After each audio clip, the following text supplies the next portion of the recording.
ikasleo, gaurkoan zatitzaile komunitako handiena zer den ikusiko dugu, eta hau kalkulatzeko Euklidesen algoritmoa erabiltzen ikasiko dugu. Horretarako, baserritarraren arazoa azaldu behar dizuet lehenik. Bazen behin baserritar bat, bere ardiak zaintzeko A, B eta C tarteak ezi inguratu behar zituena.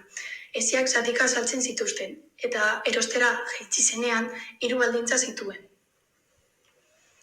Nahi bezain beste erosi alditu, baina zati guztiak luzera berdinekoak. Gainera, eziak ezin dira gehiago zatitu, eta azkenik, ezi zatiak nahi den luzerakoak izan daitezke. Salneurria erositako zati kopuruaren araberakoa zenez, baserritarrak ahalik eta zati handienak erostea pentsatu zuten. Horrela, gutxiago ordaindu behar zuelako. Baina nola kalkulatu daiteke zein luzeratako ezi zatiak erosi behar dituen? Ezagutzen alduzue tresna matematikorik hau lortu alizateko? Ohartzen bazarete, ezirik sobratu ezin denez, ezi zatien luzerak A, B eta C tarteen luzerak zatitu behar dituzte. Gainera, bi luzera hauek zatitzen dituen zenbaki handienaren bila ari gara. Ahalik eta ezi zati handienak nahi ditugulako. Beraz, izenak argi dioen moduan, A, B eta CD luzeren arteko zatitzaile komunitako handiena kalkulatu behar dugu. Orain, zatitzaile komun handienaren propietate garrantzitsu batzuk aipatuko ditut. Lehenik eta behin, A edozein zenbaki izanik, A eta 0-ren arteko zatitzaile komun handiena A zenbakia izango da. Bestalde, A eta baten arteko zatitzaile komun handiena bat izango da beti.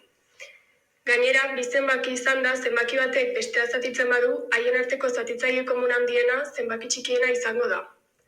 Eta aurreko propietateak erabiliz, hurrengoa ondoriozta dezakegu.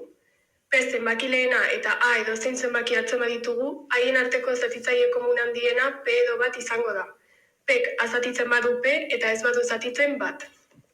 Bosgarren propietateak esaten digu zatitzaile komun bat duten bi zenbakien arteko zatitzaile komunetako handiena, hau da, MA eta MB-ren arteko zatitzaile komun handiena, M bider A eta B-ren arteko zatitzaile komun handiena izango dela. Alegia, ZKH, MA, MB, M bider ZKH, AB izango da.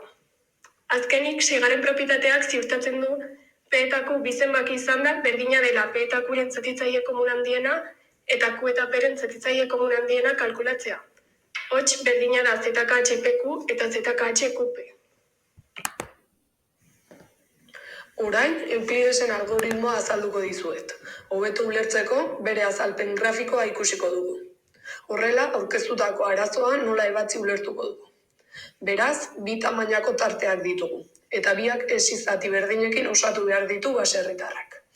Lehenik, tarte handiena hartuko dugu, AB, eta tarte txikiena, CD, bere barruan zenbat aldiz sartuko den ikusiko dugu.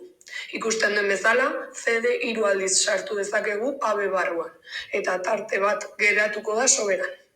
EB deituko dioguna. Azken hau, hondarra da, eta CD baino txikiagoa izango da beti.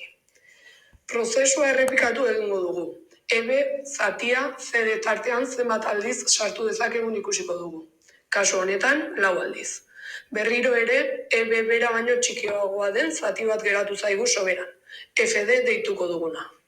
Beste behin, prozesua bera jarraituz, zenbat aldiz sartu dezakegu FD zatia EB tartean.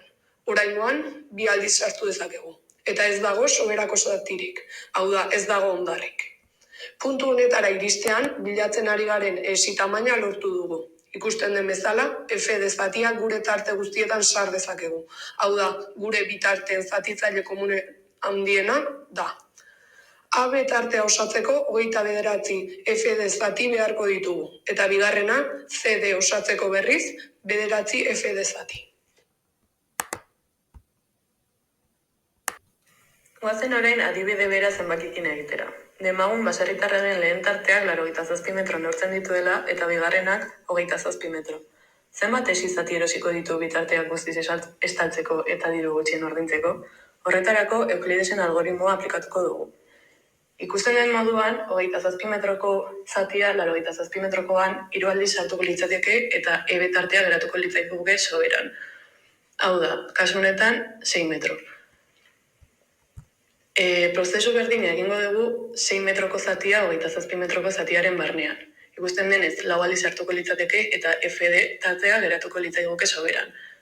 Kasu honetan 3 metro. Prozesu bera errepikatuz, 3-6 barruan sartuz, ikusten dugu justu 2 aldiz sartuko litzatekera.